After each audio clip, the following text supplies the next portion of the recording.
هالليلة فرحة وغنى مولد شباب الجنة، هالليلة فرحة وغنى مولد شباب الجنة، هالليلة فرحة وغنى مولد شباب الجنة، هالليلة فرحة وغنى مولد شباب الجنة. Assalamu alaikum wa rahmatullah, dear viewers. You're watching Inquisitive Minds on Zainabiya Plus. Since we've entered the month of Ramadan, I wish you a Ramadan Mubarak.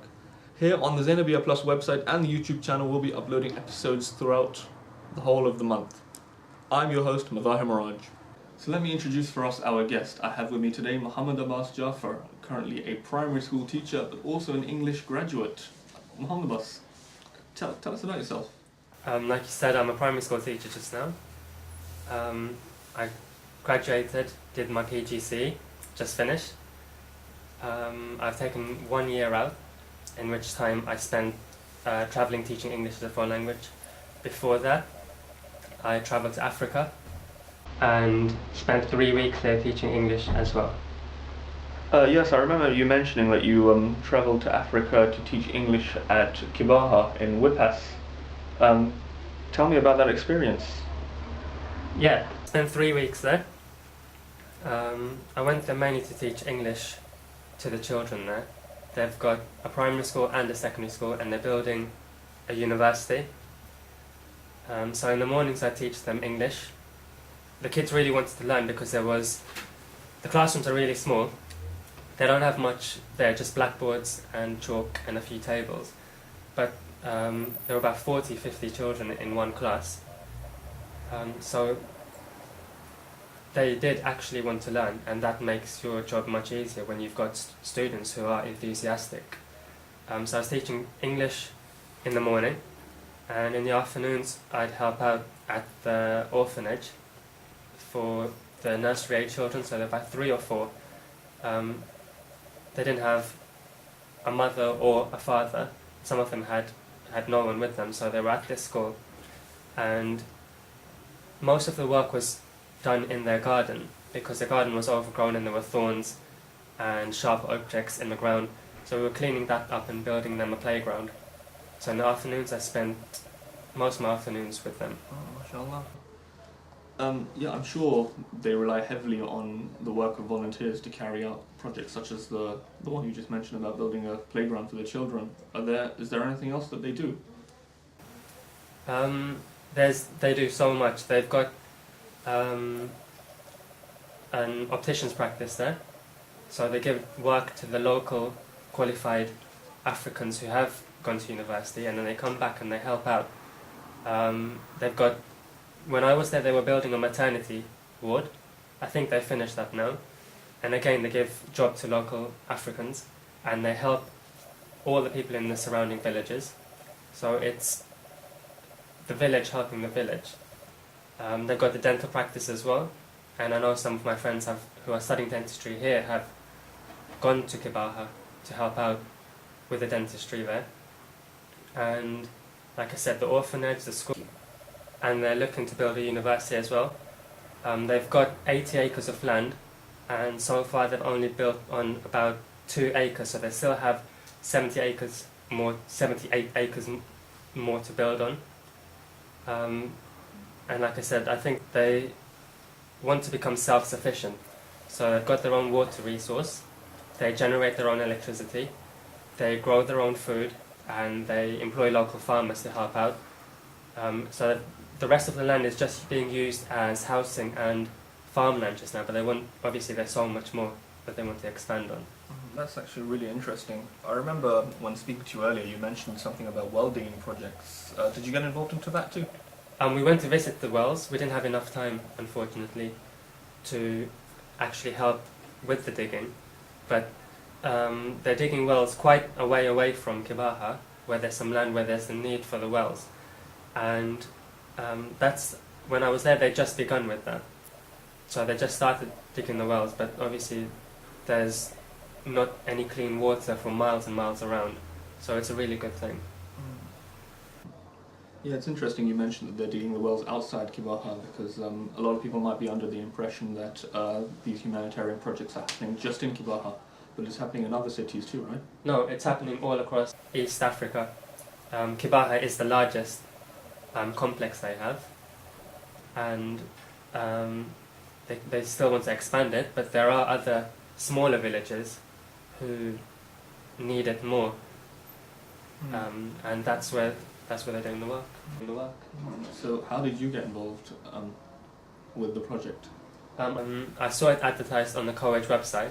I just finished my university, and I knew I wasn't going to get, or I may not get another chance to do it with entering my career. So I thought this is my last chance to do something like this. And it was just an opportunity that was too good to miss. Oh, alhamdulillah, it acted as a catalyst for you to go into a teaching career because, as I understand, you were studying an English degree. I just finished my English degree about 2 weeks before I went to Kibaha. In fact, I missed my graduation. Oh. It happened when I was in Kibaha. But I had no idea what to do with my future, but spending those 3 weeks teaching English to the children there made me love teaching, and especially teaching English.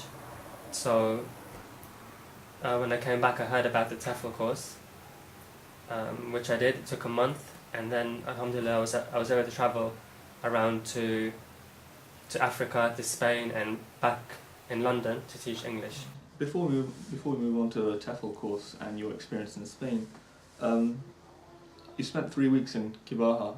Do you have a memorable experience that you can share with us? It's hard to find just one memorable experience. Just being given the opportunity to be there was amazing, and the people I went with and the people I met there, I didn't just meet Africans, I met people from Canada, people from the UAE, people from America, and I've made friends who I still talk to. But as for one experience, I'd probably say it was not necessarily the teaching, but just spending time with the orphans and seeing how happy they are, even though they have nothing except for the clothes on their back, but they're so happy and they're enjoying life. And I think there's a lot to learn from the African people.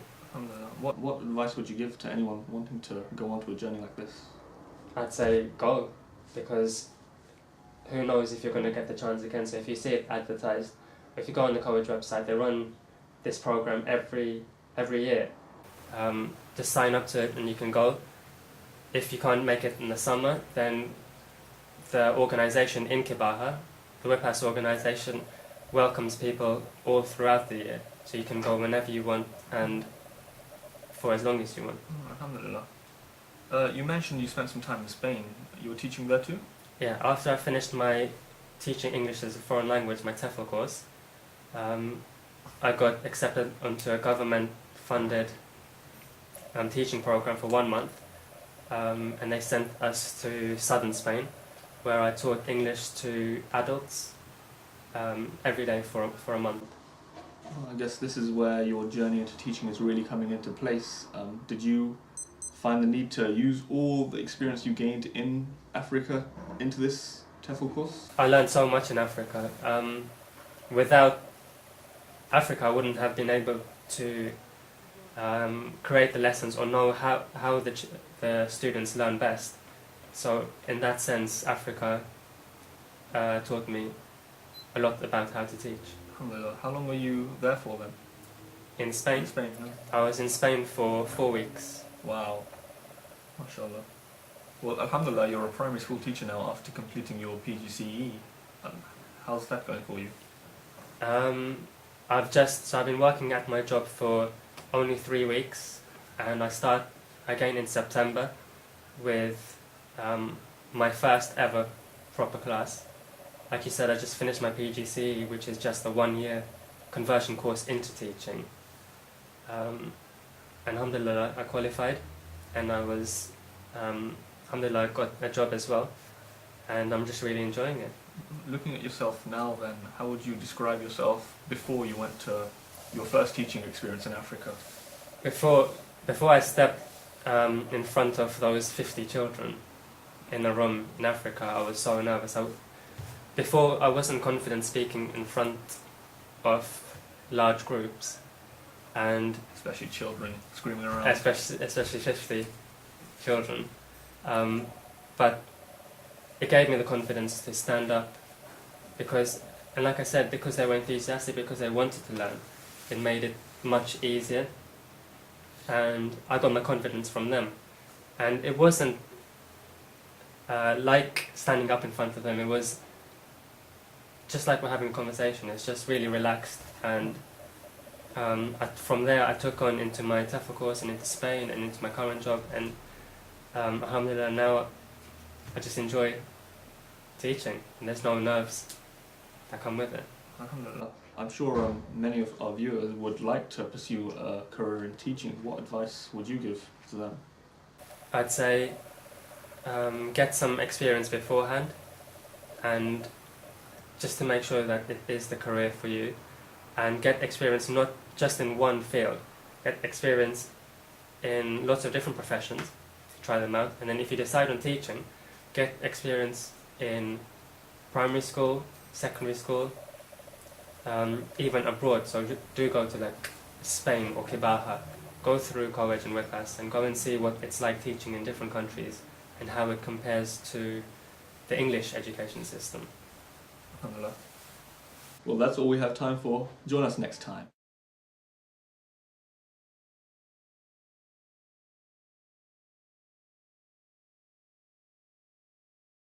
This is the one.